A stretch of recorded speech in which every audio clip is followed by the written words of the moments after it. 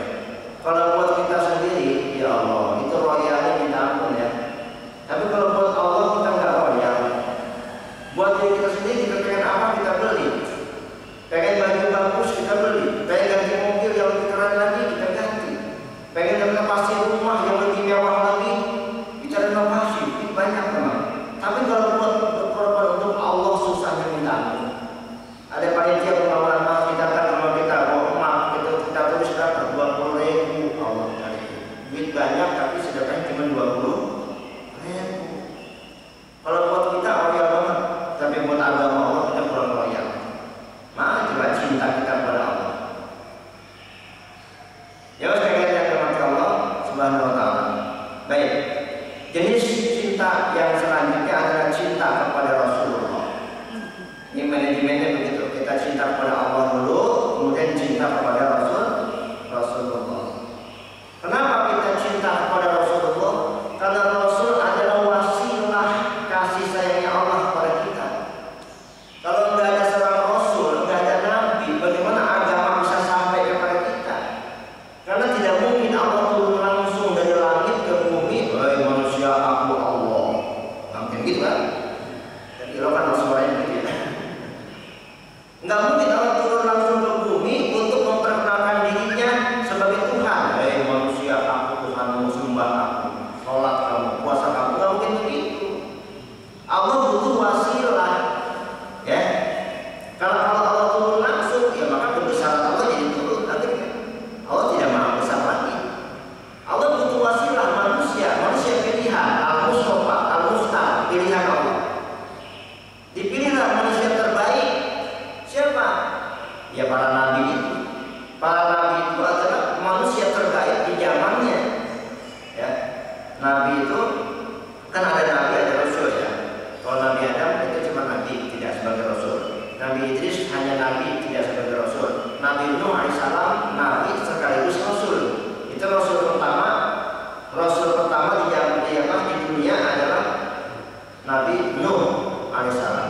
Nabi Nuh manusia terbaik saat itu di zamannya. Dipilih beliau sebagai rasul, dikasih beliau risalah, disampaikan kepada manusia, mengajak manusia menyembah Allah, mengajak manusia berbuat kebaikan. Ya. Manusia pilihan. Allah butuh manusia. Allah butuh seorang rasul sebagai media untuk menyampaikan risalahnya. Nah, kita cinta kepada Rasulullah karena Rasul adalah pilihan Allah yang Allah utus ke muka dunia untuk menyampaikan risalah Allah. Kan tadi saya bilang Allah itu cinta kepada kita dengan cara menurunkan syariatnya. Andai kata tidak ada seorang Rasul, maka syariat Allah tidak sampai ke dunia, karena Allah tidak mungkin turun langsung ke dunia. Kalau Allah turun ke dunia, kebesaran Allah akan hilang. Nah, kita cinta kepada Rasulullah.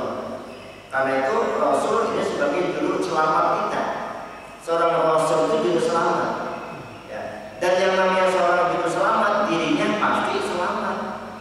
Kalau juru selamat tapi nggak selamat, ya nggak pantas jadi juru selamat.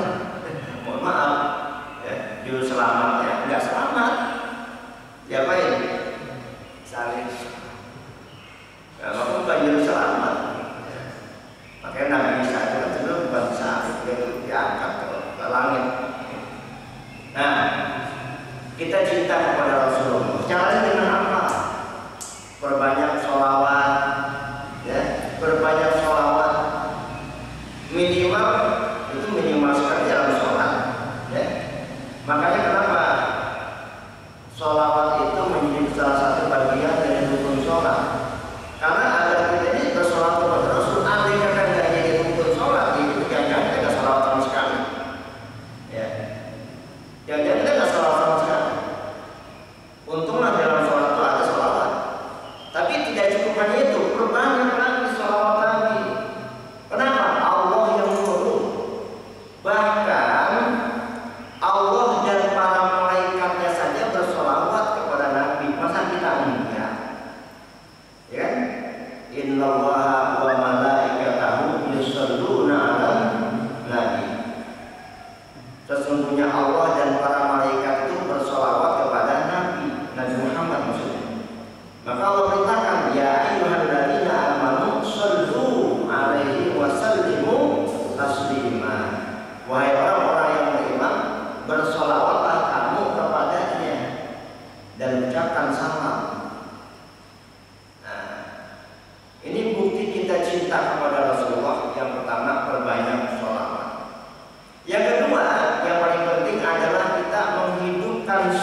tidak berdosa.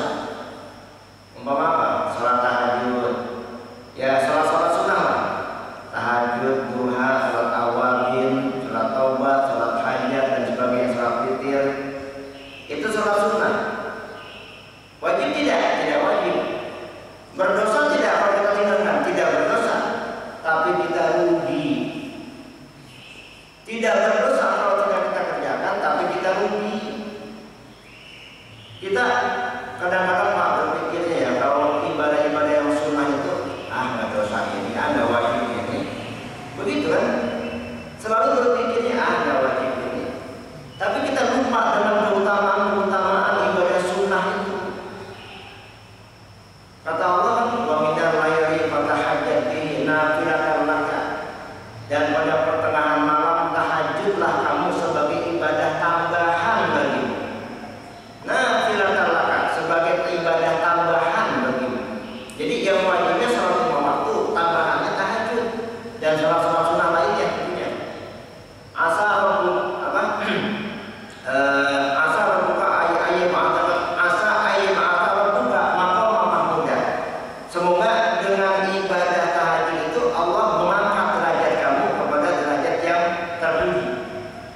Jadi dengan tahajud itu manfaatnya kita mendapatkan derajat yang terpuji, mendapatkan makom yang mulia. Makom yang mulia itu artinya kita mendapat posisi tertentu yang berbeda dengan orang lain. Itu manfaat tahajud. Ya. Dan juga salat-salat sunnah yang lainnya, duhanya, ya, salat awalin, salat taubat, salat hajat, dan salat-salat yang lainnya. Walaupun tidak wajib, tapi tidak kalah pentingnya dan banyak manfaatnya. Banyak manfaatnya. Nah, menghidupkan sunnah Rasul itu sama dengan mentaati Rasulullah. Walaupun memang tidak wajib, tapi tetap saja itu bukti kecintaan kita kepada Allah dan Rasul. Sebab kita mencintai Allah harus mencintai Rasul. Mencintai Rasul harus menghidupkan sunnah-sunnahnya. Begitu. Nggak bisa kita bilang saya cinta sama dengan Muhammad, cinta tahajud nggak juga. Bahkan kalau Rasulullah sendiri itu kalau tahajud lah sampai bengkak betisnya bengkak. Kenapa? Saking lamanya berdiri karena bacaannya yang panjang. Saking lamanya berdiri karena bacaannya yang panjang sampai bengkak. Kita boro-boro Pak, Anda bengkak itu karena asam urat. Ya, berlama berdiri karena baca surah, bukan asam urat. Yang merasa ketawanya. Nah, jadi begitulah kalau kita cinta kepada Rasul, hidupkan sunnah-sunnahnya. Jangan berpikir nggak wajib, nggak dosa. Ya, kalau kita berpikir begitu, terus kapan kita jadi pengikut Rasul yang sesungguhnya? Ada sebuah hadis mengatakan, man ata'ani faqad ata'allah, wa man asani faqad asallah. Barang siapa yang mentaati aku, berarti dia mentaati Allah. Dan barang siapa yang bermaksiat kepadaku, sama juga dia bermaksiat kepada Allah. Jadi kalau kita cinta kepada Rasulullah, ikuti cara-cara Rasulullah, hidupkan sunnah-sunnahnya. Saya punya peribahasa gitu, orang yang hanya ibadah wajib, tidak mau ibadah sunnah, itu seperti pedagang yang hanya balik modal. Ya, kita sholat 5 waktu doang, puasa Ramadan doang. Itu seperti orang yang pedagang hanya balik modal. Kalau balik modal rugi enggak? Enggak rugi, tapi tidak untung. Kalau nggak untung ya rugi juga. Rugi apa? Rugi waktu, rugi tenaga, rugi pikiran dan sebagainya. Habis waktu berdagang, dagangan habis untung kagak ada. Ya mainan, capek, pusing, ya kemudian kepanasan nggak dapat untung. Ya balik modal, tidak rugi, tapi nggak untung. Tapi kan tidak untungnya seorang pedagang itu rugi juga namanya. Nah, orang yang hanya mengerjakan kewajiban-kewajibannya tapi tidak suka dengan sunnah-sunnah Rasulullah,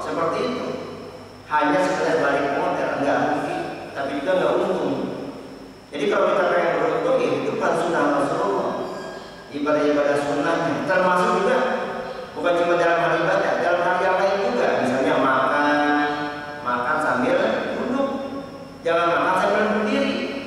Ini maaf kita kalau kondangan ya, kondangan di gedung ya, ya Allah, saya jujur Pak, saya kalau kondangan ya di gedung, saya jadi tempat, nggak mau saya makan berdiri, jadi tempat di pojokan kayak si jongkok, minimal jongkok lah. Kalau berdiri, ya di samping tidak etis juga menyalahi sunnah Rasulullah. Begitu. Kencing, Rasul menyuruh kencing sambil jongkok, jangan berdiri. Ternyata dalam kesunahan itu juga ada rahasianya, Pak. Kenapa kita disuruh makan sambil duduk? Itu supaya ginjal kita berfungsi dengan baik. Dia menyaring racun-racun yang ada dari makanan dan minuman. Kalau sambil berdiri, ginjal kita tidak berfungsi dengan baik, artinya racun masuk. Pipis juga begitu kalau kita jongkok, ya. Kalau kita jongkok itu tuntas, tapi kalau berdiri tidak tuntas. Karena tidak tuntas itu maka yang sisa itu akan jadi penyakit. Begitu. Jadi di dalam kesunahan di samping ada pahala, ada manfaat-manfaat duniawi juga. Makanya syariat Islam ini betul-betul syamil, sempurna. Ya. Dia bukan cuma menyinggung masalah akhirat saja, dunia pun juga diurusin lewat syariat. Ada hikmah-hikmah tertentu yang bermanfaat buat kehidupan dunia kita, lewat ibadah dan praktek-praktek ritual kita.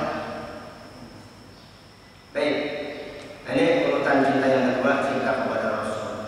Ini masih banyak nih, udah terang aja. Kemudian cinta kepada sesama Muslim, cinta kepada sesama Muslim. Kepada Allah kita cinta, kepada Rasul kita cinta, kepada sesama Muslim pun kita cinta. Ada Nabi mengatakan, la yu'minu ahadukum hatta yuhibba li akhihi ma yuhibbu li nafsihi. Tidak sempurna keimanan kamu sebelum kamu mencintai saudaramu sebagaimana kamu mencintai dirimu sendiri. Nah, jadi kita sama cinta, sama diri kita cinta nggak? Cinta kan? Sama orang lain, sama sesama Muslim juga harus cinta sebagaimana kita mencintai diri kita sendiri. Ya, saudara kita ada yang kekurangan, kita bantu. Ya. Al-muslimu akhul muslim, la yuzlimuhu wa la yuslimuhu, kata Nabi. Seorang Muslim saudara bagi Muslim yang lainnya. Tidak boleh dia menzoliminya dan tidak boleh membiarkan saudaranya itu terzolimi. Nggak boleh kita menzolimi saudara kita dengan mulut kita, dengan lidah kita, dengan perbuatan kita, dengan sikap kita. Nggak boleh. Menghina tidak boleh, memukul tidak boleh. Nggak boleh kita menzolimi orang lain. Termasuk tidak boleh membiarkan saudara kita dizolimi. Pak, saudara Muslim kita di mana? Di Indonesia, ya. Tapi di belahan bumi yang lain juga mereka saudara kita. Sebab persaudaraan ukhuwah Islamiyah ini tidak dibatasi dengan teritorial, tidak dibatasi dengan letak geografis. Indonesia Muslim, Palestina Muslim, maka Muslim Palestina saudara kita. Maka kita tidak boleh membiarkan mereka dizalimi. Maka ketika mereka dijajah oleh Zionis Yahudi, kita jangan tinggal diam. Ketika hak-hak mereka dirampas oleh Yahudi, kita jangan diam aja. Berbuat sesuatu, berbuat. Apa yang kita bisa kita berbuat, jangan diam aja. Sebab kata Nabi,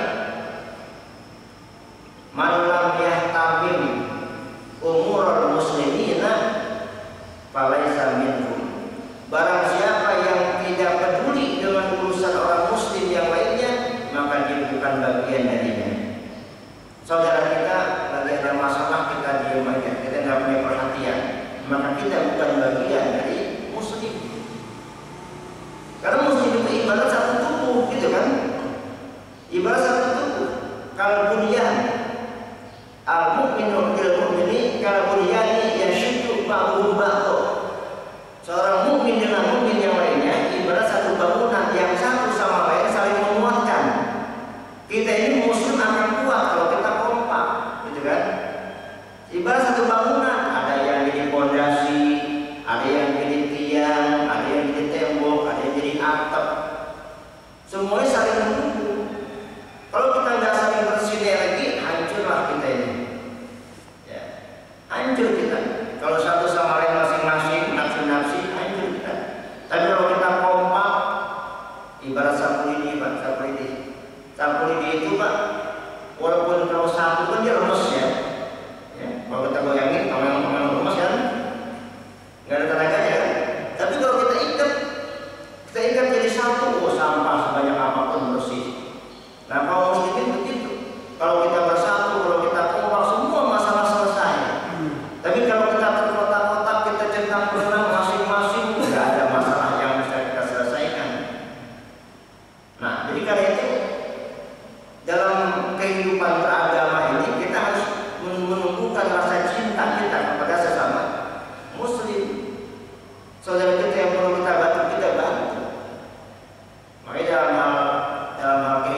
Man bata yawmuhu sab'ana wa yarfu ja'yahu wa huwa ya'lamu bihi.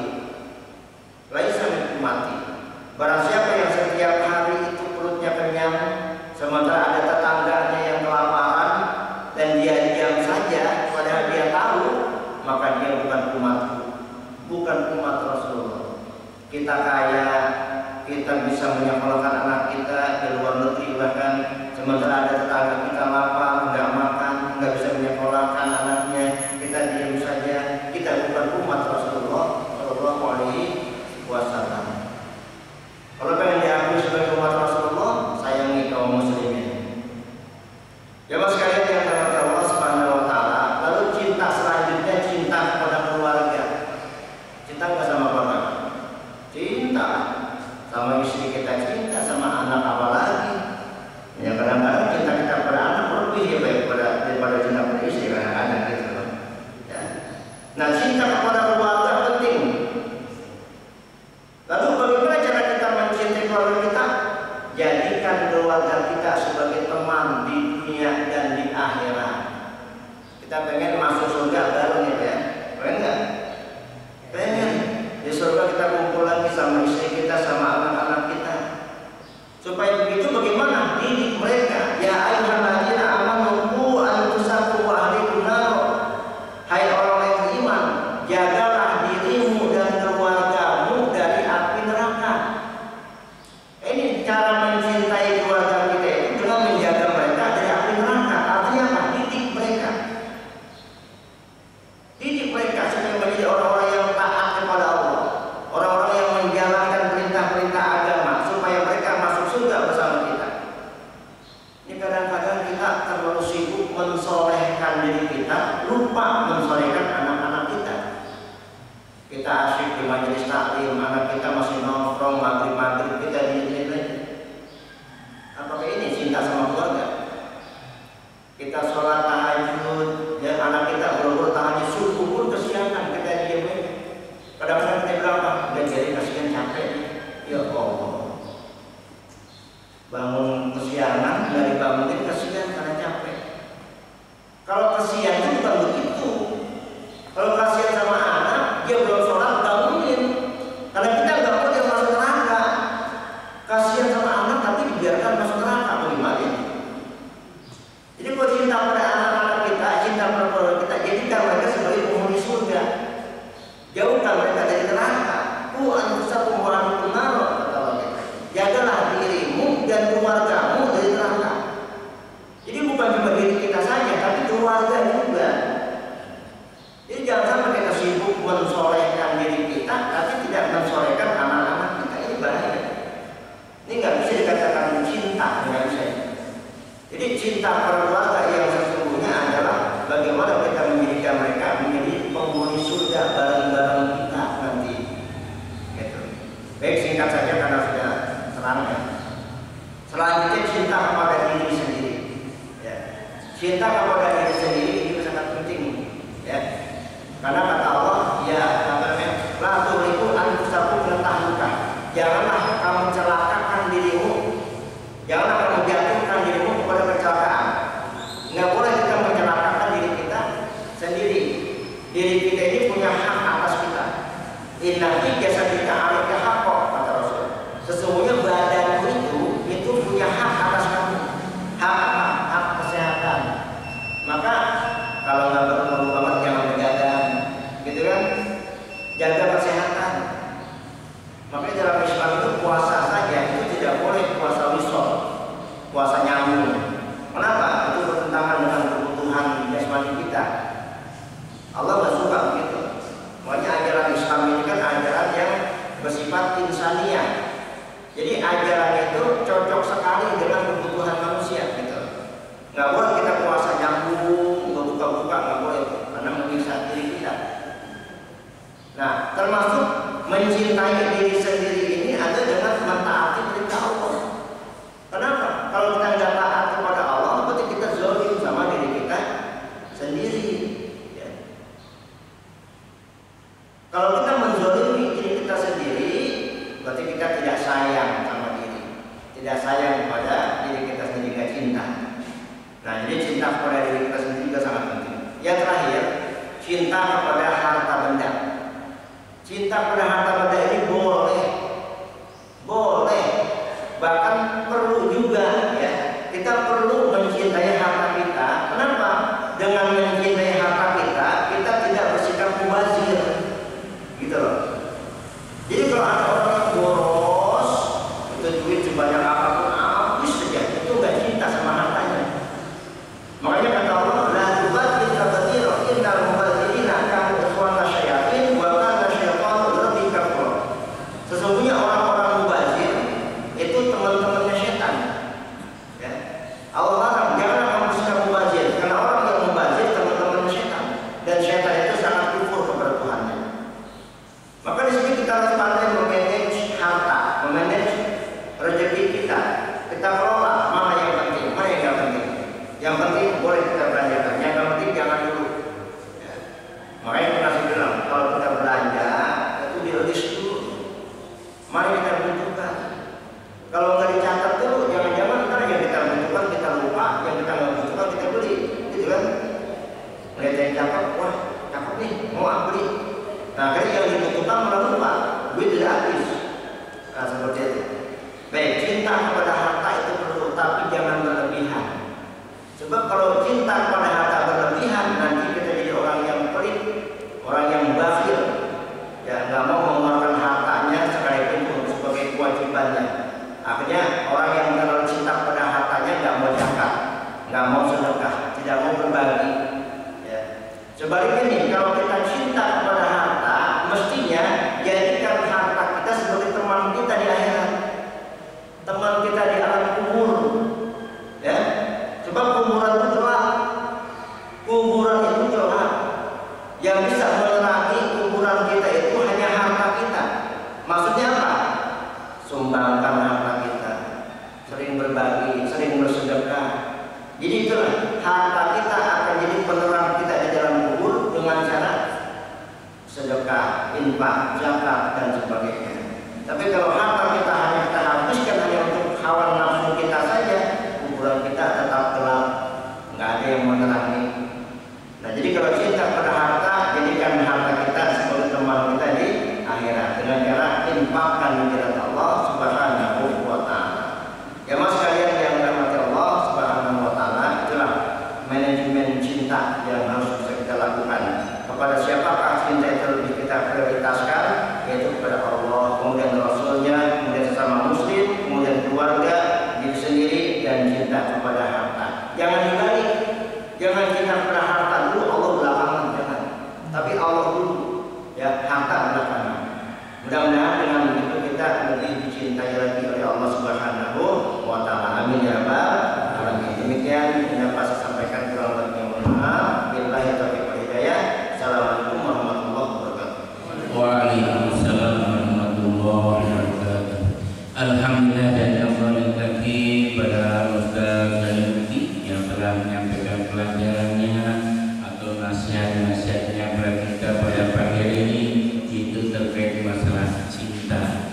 Mudah-mudahan apa yang telah disampaikan ini akan menambah cinta kita pada Allah, terutama pada Allah SWT.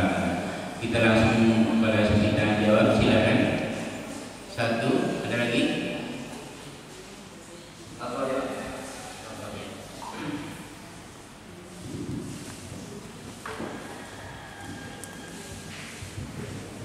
Assalamualaikum warahmatullahi wabarakatuh.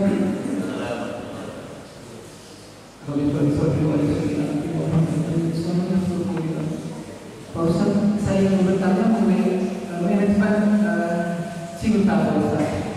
Begitu cintanya Rasulullah kepada kita sampai sebelum beliau meninggal, beliau ingat sama umatnya, umati gitu, dan beliau merasakan betapa sakitnya saat akan dicabut rohnya dari tubuhnya, Pak Ustaz. Dan kita juga mungkin cara kita membalas cinta kita kepada Nabi, kita memohon wasilah kepada Allah supaya kita juga bisa menjalankan sunnah-sunnah dan menghidupkan sunnah Rasulullah dalam kehidupan sehari-hari, Pak Ustaz. Sunnah apa yang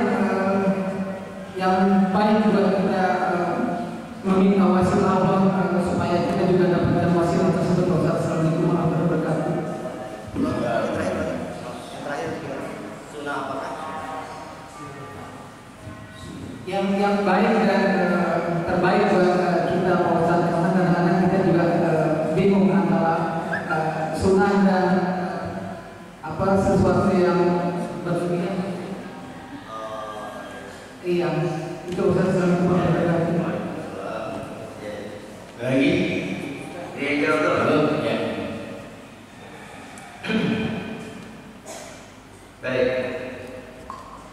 Sunnah apakah yang terbaik? Ya. Yang terbaik itu adalah seukuran dengan kemampuan kita. Ya. Jadi walaupun itu kesunahan dan banyak sekali keutamaannya, juga jangan sampai melampaui dari kemampuan kita.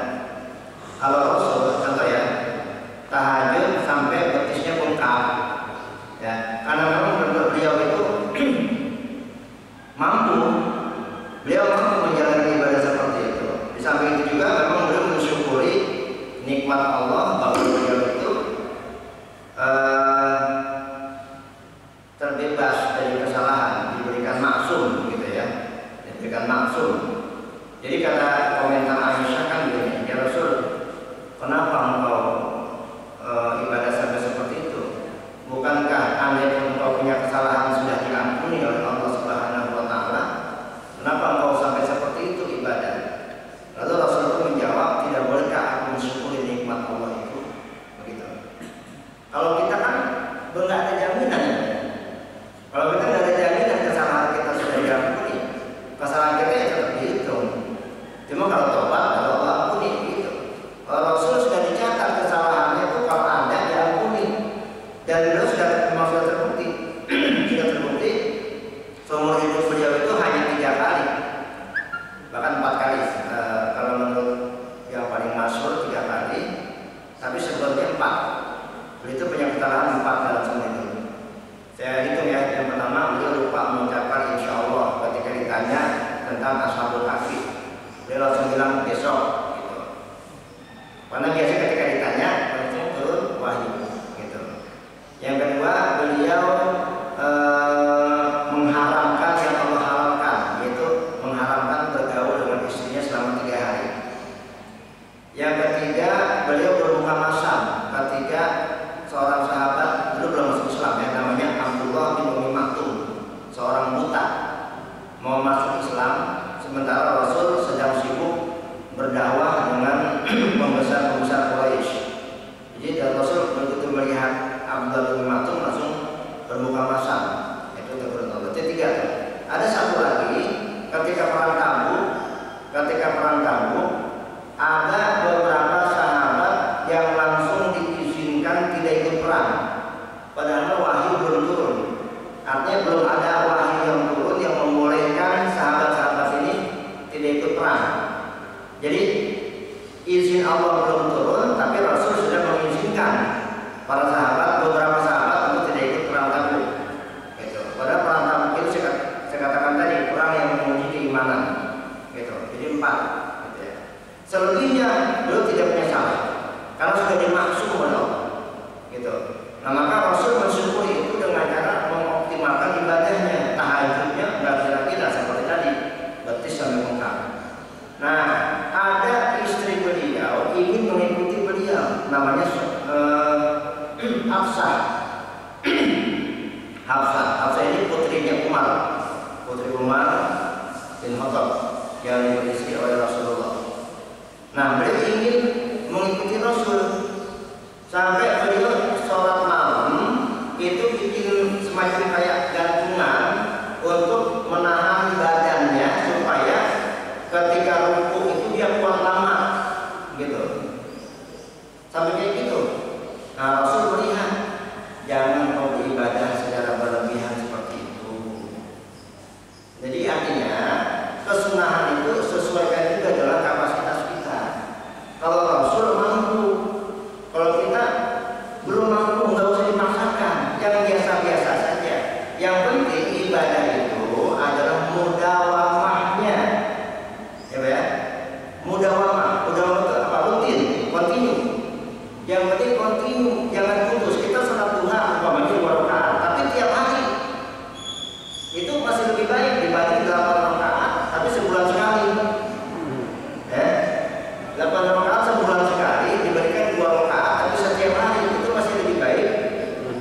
kesunahan yang terbaik itu yang mudawamah.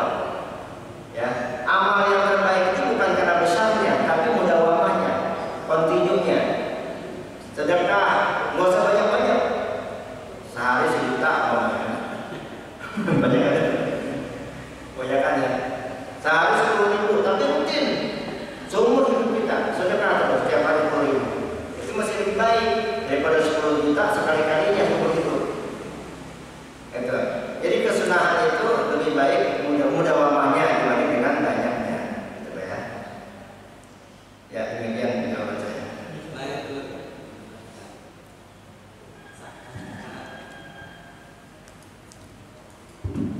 Langsung aja, terima kasih. Cinta adalah anugerah dari Allah. Yang pertama kita harus mencintai Allah, yang kedua Rasul, yang ketiga sesama Muslim. Tapi saya pernah gitu kan mencintai atau senang kepada perempuan lain selain istri saya. Apakah itu termasuk anugerah dari Allah? Soalnya kan sesama Muslim ya saya cintai itu kan. Nah, walaupun perempuan lain istri saya gitu, apakah itu termasuk anugerah gitu kan? Terima kasih.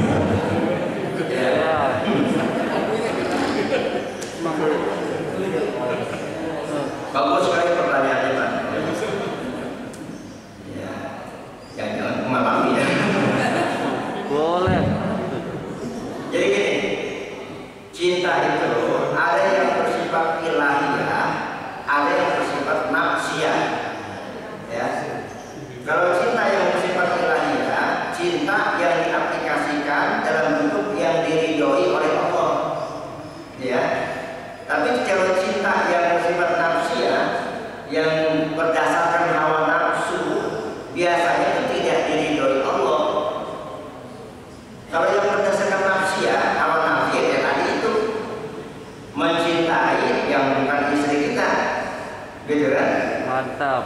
Nah, yang dimaksud dengan mencintai sesama Muslim adalah saling berbagi, gitu kan? Kita itu membantu kebutuhannya, tidak menyakitinya, mengayominya. Nah itu baru cinta sesama Muslim. Ini cinta yang bersifat ilahiyah, ya, yang sesuai dengan apa yang diperintahkan oleh Allah. Kalau mencintai selain istri kita itu haram, ya. Iya. Kita wajib mencintai tetangga kita, tapi bukan janda, bukan. Ya. Maksudnya jangan saling menyakiti, saling berbagi, nah itu mencintai tetangga kita seperti itu. Ya. Jadi udah jelas ya kalau mencintai wanita yang bukan istrinya, bukan cinta yang dimaksud tadi. Ya. Ya. Bisa ini cinta itu kan anugerah dari Allah Subhanahu wa taala. Tentu cinta itu ilahiyah dari Allah. Kalau cinta itu karena nafsu, bukan cinta namanya, bukan dari Allah, datang dari pribadi. Jadi cinta yang tetap kita dari Allah Subhanahu wa taala. Jadi kalau cinta karena nafsu itu bukan cinta, karena bukan dari Allah. Jadi agak umum saya jadi.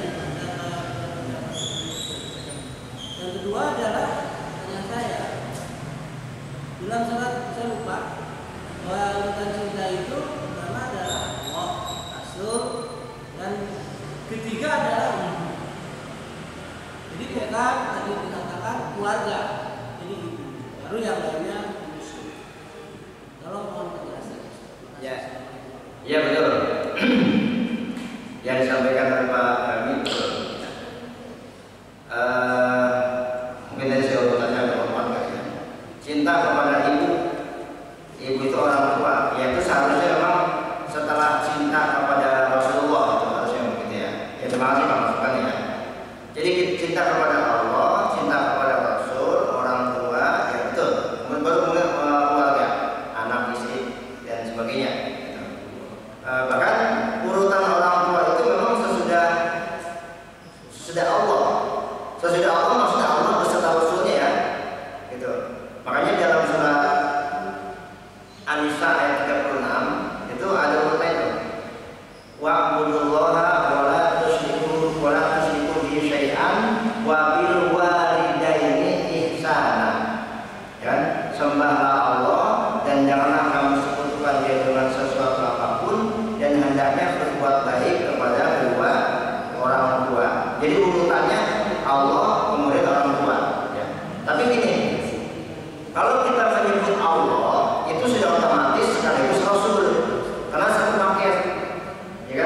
Allah dan Rasul itu satu paket, nggak bisa dipisahkan.